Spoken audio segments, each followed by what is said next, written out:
بسم اللہ الرحمن الرحیم والصلاۃ والسلام علی سید الانبیاء والمرسلین۔ محترم ناظرین، السلام علیکم ورحمۃ اللہ۔ آج آپ کی خدمت میں ایک ذہنی اور دماغی بیماری کے علاج کے ساتھ حاضر ہوا ہوں، اور وہ ہے دماغ کی تھکن یا حافظہ کی کمزوری۔ تو یہ چیز عام پائی جاتی ہے، بعض دفعہ اسٹوڈنٹس اور طلباء بھی کہتے ہیں کہ چیز یاد نہیں ہوتی۔ ایک چیز تو ہے پیدائشی، کہ کسی کو پیدائشی فطری طور پر ہی اللہ تعالیٰ نے حافظہ اتنا دیا ہے اور اس کے دماغ کی کیپیسٹی اتنی ہے، وہ تو ایک ظاہر ہے فطری اور جبلی چیز ہے۔ اگر کسی عارضہ کی وجہ سے، کسی سبب کی وجہ سے یہ دماغی کمزوری ہو جاتی ہے تو پھر اس سبب کو سامنے رکھتے ہوئے اس میں بہتری لائی جا سکتی ہے اور اس کا علاج ممکن ہے۔ اگر کنفیوژن کی وجہ سے یادداشت کمزور ہو جاتی ہے، اداس بڑا رہتا ہے، مریض اداس رہتا ہے، پریشان رہتا ہے، تو اس کی اگر پریشانی کاروباری ہے، کاروباری تفکرات ہے، کاروباری پریشانی ہے، تو پھر زنکم فاس اور کالیم فاس ساتھ میں اس کی علامات دیکھیں، رہن سہن دیکھیں اور اس کو بھی ساتھ شامل کریں، تو پھر انشاءاللہ العزیز اس کے جو کاروباری تفکرات کی وجہ سے یا کاروباری ڈپریشن کی وجہ سے دماغی ہر وقت تھکاوٹ لیتی ہے، اس میں فریشنس نہیں آتی، تو اس کے لیے یہ زنکم فاس، کالیم فاس، یہ دوائیاں بہترین ہیں۔ اور ساتھ جو ہے اس کی جو ہے نا سمٹمز، پرسنل سمٹمز، ان کو بھی ذہن میں رکھا جائے گا۔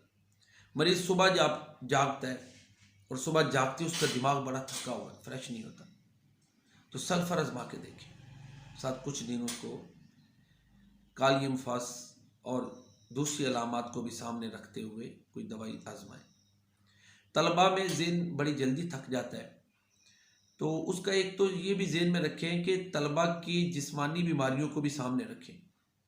بعض دفعہ طلباء کے ذہنی تھکاوٹ کی وجہ ان کی اپنی ذات ہوتی ہے، راتوں کو جاگتے رہنا، موبائل زیادہ یوز کرنا، غیر فطری زندگی گزارنا۔ تو ظاہر ہے جب یہ غیر فطری زندگی کوئی طالب علم، کوئی بچہ گزار رہا ہے تو وہ کیسے فریش ہوگا؟ پھر غیر فطری زندگی میں یہ ہے کہ اپنے کھانے کا دھیان نہیں رکھتا، اپنی نیند کی طرف توجہ نہیں دیتا، اپنے جسم سے، دماغ سے، اس کی کیپیسٹی سے بڑھ کے کام لیتا ہے، تو پھر تھکنا ہی ہے۔ باڈی میں فریشنس کہاں سے آنی ہے؟ دماغ بھی تھکا ہی رہنا ہے۔ تو بہرحال طلباء کی ذہنی تھکاوٹ کے لیے پکنک ایسڈ اس کو سامنے رکھیں، اسی طرح اساتذہ بھی اس کو یوز کر سکتے ہیں۔ ساتھ میں پھر کہ اپنا لائف سٹائل جو ہے نا اس کو بہتر بنانا پڑے گا۔ ایک بندہ بازاری کھانے کھاتا ہے اور دماغی کام کرتا ہے، چٹپٹی چیزیں کھاتا ہے، مختلف اس طرح کی کولڈ ڈرنکس وغیرہ یوز کرتا ہے، اس کی وجہ سے اس کے جسم میں، دماغ میں تھکاوٹ رہتی ہے، تو پھر نقص وامی کو ذہن میں رکھیں، نقص وامی کا سے ہیلپ لیں۔ باقی اس کی پھر وہی کہ اس کی اپنی جو علامات ہیں وہ سامنے رکھی جائیں گی۔ ایک آدمی کے ماضی کے واقعات ہیں، ماضی کے واقعات اس کو فریش نہیں ہونے دیتے۔ یاد ماضی عذاب ہے یا رب، چھین لے مجھ سے حافظہ میرا۔ ماضی کے واقعات کی پریشانیوں میں کھویا رہتا ہے، نتیجتاً کیا ہے؟ دماغ تھکا رہتا ہے، جسم تھکا رہتا ہے۔ نیٹرم میئر کو شامل کریں۔ باقی اس کی پھر وہی اگر اس کا سٹامک ڈسٹرب ہو چکا ہے یا اور معاملات ہیں تو ان کو بھی سامنے رکھتے ہوئے جو ہے نا مریض کا دماغ میں، اس کے ذہنی تازگی میں بہتری لائی جا سکتی ہے۔ تو بہرحال ایک اور عام طور پر چیز جو پائی جاتی ہے وہ یہ ہے کہ ڈپریشن میں رہتا ہے، ہر وقت سٹریس میں رہتا ہے۔ اگنیشیا کو کنسیڈر کیا جائے اس سلسلے میں۔ ایک آدمی بڑھاپے میں بھول جاتا ہے، بہت زیادہ اس کو یہ عارضہ لاحق ہو گیا کہ بھولتا ہے۔ ایناکارڈیم ویسے اس کو بھولنے کی ایک بہت بڑی دوائی کہا جاتا ہے، تو ایناکارڈیم اس سلسلے میں ذہن میں رکھی جا سکتی ہے۔ تو یہ دماغی تھکاوٹ کے حوالے سے چند تجاویز تھیں۔ اس میں یہ بھی ہے کہ وضو کو کثرت سے کریں، پھر دماغی تھکاوٹ کے حوالے سے نماز پڑھیں، سجدہ لمبا کرنے کی کوشش کریں، یہ انشاءاللہ العزیز یہ بھی اس کا ایک علاج ہے۔ اور اس کے ساتھ ساتھ ذہن جو ہے نا اس کو فریش رکھنے کا ایک بہت ہی بڑا فارمولہ جو ہمیں دین نے دیا ہے وہ یہ ہے کہ جو نصیب میں ہے وہی ملنا ہے، تقدیر پر ایمان رکھیں، یہ اللہ کی توفیق سے ہوتا ہے کہ جو مجھے مل گیا ٹھیک ہے، شاید یہی میرے لیے بہتر ہے، میرے رب نے میرے لیے جو فیصلہ کیا یہ بہتر ہے، جب یہ سوچ ہوگی، جب یہ خیال ہوگا، تو پھر کافی حد تک جو ہے نا ذہنی دباؤ سے انسان آزاد ہو جاتا ہے. پھر ماضی کے تفکرات بہت زیادہ نہیں ہوتے، فیوچر کے خوف کو بعض دفعہ جو ہے نا وہ بہت زیادہ دماغ کے اوپر مسلط کر دیا جاتا ہے کہ جو ہے نا پتہ نہیں آئندہ کیا ہوگا. تو اگر وہ پلپلے جسم والا شخص ہو تو کلکیریا کار بھی ہم اس کو جو ہے نا دے سکتے ہیں. تو بہرحال مستقبل کا خوف، ماضی کے تفکرات کہ اگر میں ایسا کرتا تو ایسے ہو جاتا، کیوں نہیں کیا، اس کو ٹینشن کو لے کے بیٹھ جانا کہ میں یوں کر لیتا تو ایسے ہو جانا تھا، یہ ٹینشن سوار کر لے. تو اس کے لیے ایک تو نیٹرمیئر بھی ہے، اور دوسرا اگنیشیا جو ہے نا اس کو بھی سامنے رکھیں، ساتھ کالیم فاس بھی ہے، اور ساتھ یہ جو ہے نا وہ قرآن کریم کو پڑھیں، تقدیر کے حوالے سے جو اللہ کے نبی صلی اللہ علیہ وسلم کے فرامین ہیں ان کو ذہن میں رکھیں. پھر اس طرح بھی ہو سکتا ہے کہ اپنے سے کمتر کو دیکھیں کہ بہت سے لوگ ہیں جو ہم سے زیادہ صلاحیتوں والے ہیں، ان کے مواقع ہی نہیں ملتے. تو اگر کسی کو کوئی موقع ملا ہے تو وہ یہ سمجھے کہ اس پر اللہ تعالیٰ کا فضل ہے. تو ذہنی امراض میں کچھ حد تک ہم خود بھی ذمہ دار ہوتے ہیں. کچھ واقعات واقعی ایسے ہوتے ہیں جو انسان کی طاقت سے بساط سے باہر ہوتے ہیں. اللہ معاف فرمائے کوئی حادثہ سے ہو جاتا ہے، ٹھیک ہے، کوئی پیارا جدا ہو جاتا ہے جس کی اس کو بڑی شاک ہوتی ہے، پھر اس کا بھی علاج تقدیر پر ایمان ہے. تو کاروباری ڈپریشن کے حوالے سے بھی جس طرح کہ آج کل ہمارے ہاں رسوم ہیں، رواج ہیں، ہم نے اپنی ٹینشنیں خود جو ہے نا وہ اپنے دماغ پہ سوار کی ہوئی ہیں. ہمارا جو لائف سٹائل ہے، خوشی کا کوئی فنکشن ہوتا ہے، ایک آدمی بڑے کسی میرج ہال میں جاتا ہے، وہاں سے جب واپس آئے گا تو ظاہر ڈپریشن تو اس کو ہوگی، وہ اپنے بارے میں، اپنے بچوں کے بارے میں سوچے گا، اپنے اسباب کے بارے میں سوچے گا، اپنے وسائل کے بارے میں سوچے گا.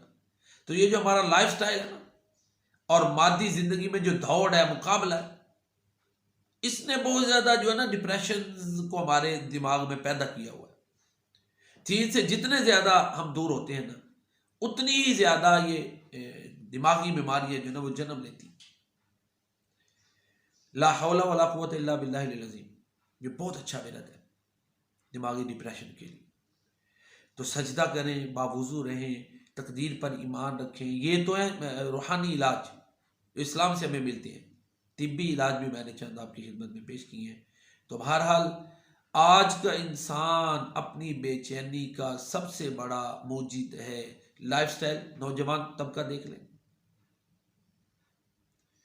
حد سے بڑی ہوئی خواہشات ہیں، سٹینڈرڈز اپنے لیے جو ہے نا وہ متعین کیے ہوئے، ماں باپ کے لیے مصیبت بنی ہوئی ہے. اگر سٹینڈرڈ کے مطابق جاب نہیں ہے، کاروبار نہیں ہے، تو خود ہی ذہن میں اپنے ہی اپنا ایک معیار بنایا ہوا ہے، فرضی زندگی، امیجنری، اپنے آپ پہ اوور کانفیڈنس. پھر نتیجہ کیا ہوتا ہے؟ ڈپریشن ہی ہوتی ہے. جب حالات اس طرح کے موضوع نہیں ملتے اور حقائق میں ویسے ہوتا بھی نہیں ہے تو نتیجہ کیا ہے؟ پھر یہ ذہنی تھکاوٹ ہی ہونی ہے، پریشانی ہی ہونی ہے. تو انسان خود بھی بہت زیادہ اپنی ذہنی بے چینی کا موجب ہے. بعض چیزیں ظاہر ہے فطرت کی طرف سے بھی ہوتی ہیں، وہ بھی اس کو ٹینس کرتی ہیں. ایک آدمی پیدائشی طور پہ معذور ہے، یا اس کو حالات ہی ایسے مل رہے ہیں، تو یا بچے ہیں گھر میں لڑائی جھگڑا رہتا ہے، ماں باپ اتفاق سے نہیں رہتے، ظاہر ہے وہ بچے وہ بھی ذہنی طور پہ بڑے ان پر بھی برے اثرات ہوتے ہیں. ماں باپ کی سپریشن ہے، گھریلو لڑائی جھگڑے ہیں، تو یہ چیزیں بھی اثر انداز ہوتی ہیں.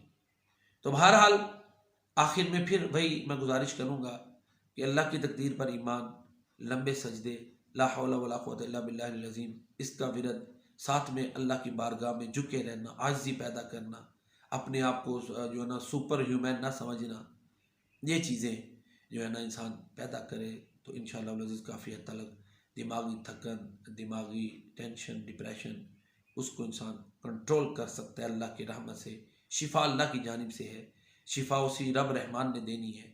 ہر چیز اس کے قبضہ قدرت میں ہے. تبارک الذی بیدہ الملک وہو علی کل شیء قدیر، وہ ہر چیز پر قدرت رکھنے والا ہے. بابرکت ہے وہ ذات جس کے ہاتھ میں بادشاہت ہے، ہر چیز پر اس کی قدرت ہے. رب رحمان ہمارے جملہ معاملات میں ہماری مدد فرمائے، اور جو ہے دنیا اور آخرت میں اللہ تعالیٰ میں حسنہ خیر اور بھلائیاں عطا فرمائے. محترم ناظرین، آپ کو اللہ تعالیٰ خوش و خرم شاد باد رکھے، آمین یا رب العالمین. السلام علیکم ورحمۃ اللہ.